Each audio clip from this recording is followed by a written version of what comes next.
ಇದು singer part ಸೈಡಿಗೆ ಇಡೋಣ. ಹ್ಮ್. ಈ ಡಾಕ್ಟರ್ ಆಗಿದ್ದು ಹೇಗೆ? ಡಾಕ್ಟರ್ ಇಂದ ಶಿಫ್ಟ್ ಆಗಿದ್ದು ಹೇಗೆ ಈ ಕಡೆ? ಅದೇ ಹೇಳಿದ್ದು. ಮತ್ತೆ ಒಂದ್ ಸಾಂಗ್ ಹಾಡ್ದ್ನಾ ಮುಗೀತಲ್ಲಿಗಷ್ಟೇ. ಮತ್ತೆ ನಾನು ಬ್ಯಾಕ್ ಟು ಮೈ ಕಾಲೇಜ್. ಅಲ್ಲಿ ಓದ್ದೆ ಆಯ್ತು, ಡೆಂಟಲ್ ಸಿಕ್ತು. ಬ್ಯಾಂಗ್ಳೂರಿಗೆ ಬಂದೆ. ಬೆಂಗಳೂರಿಗೆ ಬಂದ್ಮೇಲೆ ಮತ್ತೆ ಅದೇ ಟೀಮ್ ಇನ್ನೊಂದು ಮಾಡ್ತು. ನೀವೇ ಹಾಡ್ಬೇಕು, ಅದು ತುಂಬಾ ಚೆನ್ನಾಗಿ ಹಾಡಿದಿರ, ಇದನ್ನು ಹಾಡಿ ಅಂತ ಸೆಕೆಂಡ್ ಕ್ಯಾಸೆಟ್ ಅಲ್ಲಿ ಬಂದ್ರು. That's after 1 year. ಓಕೆ. ಅದಾದ್ಮೇಲೆ ಸ್ಟುಡಿಯೋಗೆ ಹೋಗ್ತೀವಿ. ಸ್ಟುಡಿಯೋದಲ್ಲಿ ಯಾರೋ ಸಿಗ್ತಾರೆ. ಅಲ್ಲಿ ಪ್ರಭಾತ್ ಸ್ಟುಡಿಯೋದಲ್ಲಿ ರೆಕಾರ್ಡಿಂಗ್ ಆದಾಗ ಇಂಜಿನಿಯರ್ ಇದ್ರು, ಕಾಂತರಾಜ್ ಅಂತ. ಅವ್ರು ಕಾಂತಣ್ಣ ಏನಾದ್ರೆ ಈ ತುಂಬಾ ಚೆನ್ನಾಗಿ ಹಾಡ್ತೀಯಪ್ಪ, ನಂಬರ್ ಕೊಡು ಅಂತ. ನಂಬರ್ ಇಲ್ಲ ಅವಾಗ. ಫೋನ್ ಇಲ್ಲ.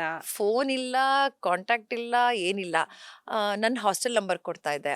ಅಲ್ಲಿ ಗೊತ್ತಲ್ಲ, ಹುಡುಗಿರ್ ಹಾಸ್ಟೆಲ್ ಅಂದ್ರೆ ಎಲ್ಲಿ ಸಿಗುತ್ತೆ, ನಮ್ಗೆ ಸಿಗ್ತಾನೆ ಇರ್ಲಿಲ್ಲ. ಅವ್ರು ಕಾಲ್ ಮಾಡಿದಾಗೆಲ್ಲ ಎಂಗೇಜ್ ಬರ್ತಾ ಇರ್ತಿತ್ತು.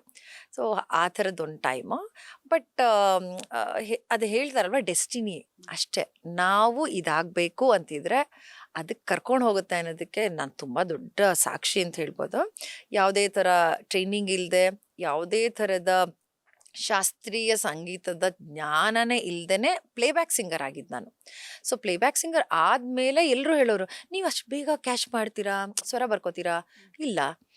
ಹೆಂಗೆ ಅಂದರೆ ಮೆಮರಿ ಕೇಳ್ತಿದ್ದಂಗೆ ನನ್ಗೆ ಅದು ಗೊತ್ತಾಗ್ಬಿಡ್ತಾ ಇತ್ತು. ಟ್ಯೂನು ಕಲ್ತ್ಕೊಂಡ್ಬಿಡ್ತಾ ಇದೆ ಬೇಗ.